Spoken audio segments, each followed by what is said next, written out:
तामुलपुर जिल्ला दुलाराय बर' फरायसा आफाद गोदानै दाफुंजानाय बायदि बे गोदान आफादनि गोदान बिबानगिरिफोरनो दिनै समायखिरा लाहोनाय आरो बिबान रुजुननाय बेबायदि फोरबोमोन। बे हाबाफारियाव आंबो बाहागो लादों। दिनै बे हाबाफारिनि गेजेरजों माने जोंनि गोदानै बिबान मोननाय बिबान रुजुननाय बिथांमोननिसिम आङो बर' हारिनि रैखाथि थामोन्थानि थाखाय हाबा मावनो बिबान रुजुननायनि थाखाय आं बिथांमोननिसिम आङो साबायखर बावदों। लोगोसे बिथांमोना फैबाय थानाय समाव गोख्रोङै माने खामानि मावलांनो हाथों, बेनि थाखाय आनान गसाइआ जेन बिथांमोननो गोहो होयो। बेखौ आङो दिनै मिडियानि गेजेरजों आङो बुंदों। बेजोंनो लोगोसे बिथांमोननिसिम लोगोसे रायजो राजानिसिम 2023 माने इंराजि गोदान बोसोरनि आङो गाहाम हामलायनाय, अननाय, मोजां मोननाय आरो माने बेखौ आङो हास्थायदों जे गोदान बोसोरा बयनिबो जिउआव जाफुंसारनाय, देरहासारनाय, अनलायनाय, खौसेथि आरो देहानि सुस्थ' मोनसे देहा लाबोनानै होफैथों, हारियाव मोनसे खौसेथि आरो गोजोना फैथों, आं बेखौ दिनै हास्थायदों। मिडियायाव जोंबो नुदों जे केबिनेटनि गेजेरजों माने आसामाव मोनसे सिद्धान्त फैदों आरो जे बाथ्राखौ आसामनि गिबि मन्थ्रि डक्टर हेमन्त बिश्व शर्मा बिथाङा मिडियानि गेजेरजों बुंदों जे आसामाव गासै 9 जिल्ला, जे जिल्लाफोरा गोदानै माने दाजादोंमोन, बै दाजानायफोरखौ आगुनि जिल्लाजों मार्च खालामफिननाय, माने सरजाबफिननाय। आरो बे बेलायाव बिथांमोना बुंदों जे जिहेतु आथिखालाव इलेक्शन कमिशन अफ इन्डिया आसामाव रिडिलिमिटेशन पार्लियामेन्टारि बा एसेम्बलि सिटनि रिडिलिमिटेशननि हाबा मावनोनि सुजुग आरो सुबिदानि थाखाय बेखौ खालामनाय जादों होननानै बिथांमोना बुंदों। थारैनो बे बेलायाव दुलाराय बर' फरायसा आफादनिफ्राय माने बुंगोन जे जिहेतु तामुलपुर जिल्ला मोजां मोनसे एडमिनिस्ट्रेशन होनो थाखाय बा नियारेस्ट पाब्लिकनो मोनसे एडमिनिस्ट्रेशन होनो थाखाय जिहेतु बे जिल्लाखौ दानाय जादोंमोन। थारैनो नैबे जिल्लानि गेजेरजों रायजो राजाफोरा मोनसे माने एसपिरेशन, मोनसे आसा, मोनसे हप आरो मोनसे कन्फिडेन्स जिहेतु फैबायमोन। दिनै हथारै बेबायदि मोनसे फुराना जिल्लाजों मार्च खालामफिननायाव मोनसे आतंकित आरो मोनसे माने आबेगिक मोनसे लोगोसे आरो मा होनदों प्रेस्टिजआव मोनसे बेबायदि नांदों। दा बे बेलायाव बेबायदि हठात जानाया माने बोरै जाखो जोंबो आसरित मोनदों दुलाराय बर' फरायसा आफादनिफ्राय। जोङो बिथङै जोङो मिथिनो नाजाबाय थादों, दासिमाव जोङो बिथङै बेबायदि जोङो मिथिनो बा जोङो माने मोनजोबनो हानाय बेबायदि जायाखै।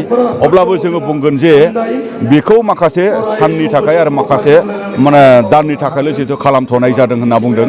दा थारैनो जुदि बेबायदिब्ला बेखौ बिथांमोना इलेक्शन कमिशन अफ इन्डियानि जिखिनि रिडिलिमिटेशननि खामानि थाबैनो फोजोबनानै तामुलपुर जिल्लाया जेरैबायदि गोदानै दाफुंजानाय मोनसे जिल्लामोन, बेबायदियैनो बिथांमोना दाफुंनानै होफिननांगौ होननानै जोङो दुलाराय बर' फरायसा आफादनिफ्राय बुंगोन। नङाब्ला दुलाराय बर' फरायसा आफाद आरो रायजो राजा आरो माने गोबां बेबायदि जोंहा बुंनो थागोन।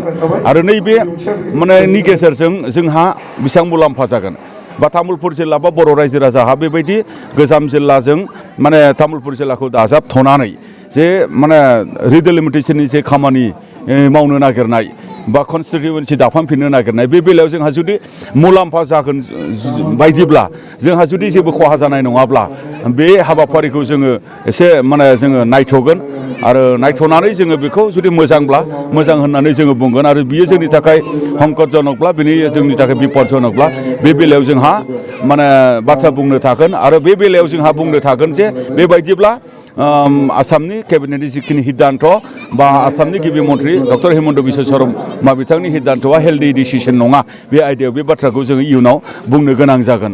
आफादाथ' जोङो बे आयदानि सायाव जोङो मिथिनो नाजादों, रायजो राजाफोरखौबो खावलायदों जे बे समाव जोङो बुजिनो नाजानांगोन थारैनो बियो मामार। बे बाथ्राखौ लानानै जोङो बांद्राय केवास माने जानांगौनिबो माने जोङो बे समाव जोङो सानथ'नो नाङा होननानै आं सानो। बाथ्राखौ जोङो मिथियोबा बुजियोबा थारैनो आसलथे मामार, नैबे बाथ्राखौ जोङो बुजिनो हागोन।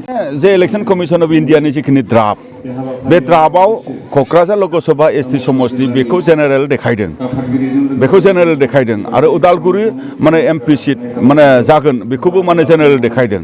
दा बे बेलायाव जोङो बुंदों जे बियो ट्राइबेलफोरखौनो लानानै, आरो बै टाइमाव ट्राइबेलफोरानो बेवहाय मेक्सिमाम, ट्राइबेलफोरानो बेवहाय मेजरिटि।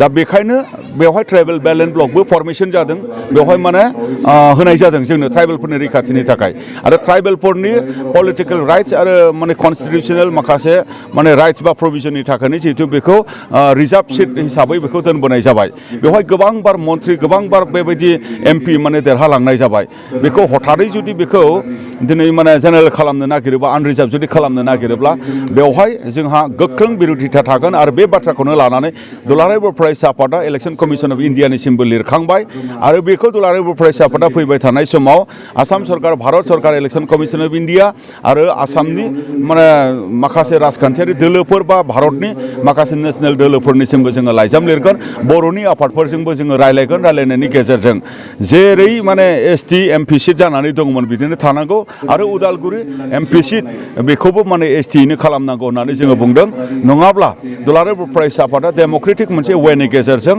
डेम'क्रेटिक मुभमेन्ट लानो थाखायबो जोङो दिनै माने थागथियारि आरो बेबायदि मोनसे थासारिखौ माने इलेक्सन कमिसन अफ इन्डियायानो जा सरकारानो जा जोंखौ कम्पेल खालामनो नाङा बर'फोरखौ कम्पेल खालामनो नाङा होननानै आङो दिनैनि नैबे गोदान बोसोरनि मोनसे दिनावब्लाबो 1 थारिखआवब्लाबो आङो दिनै सरकारनिसिम आङो आपिल दोनदों गोजोन्थों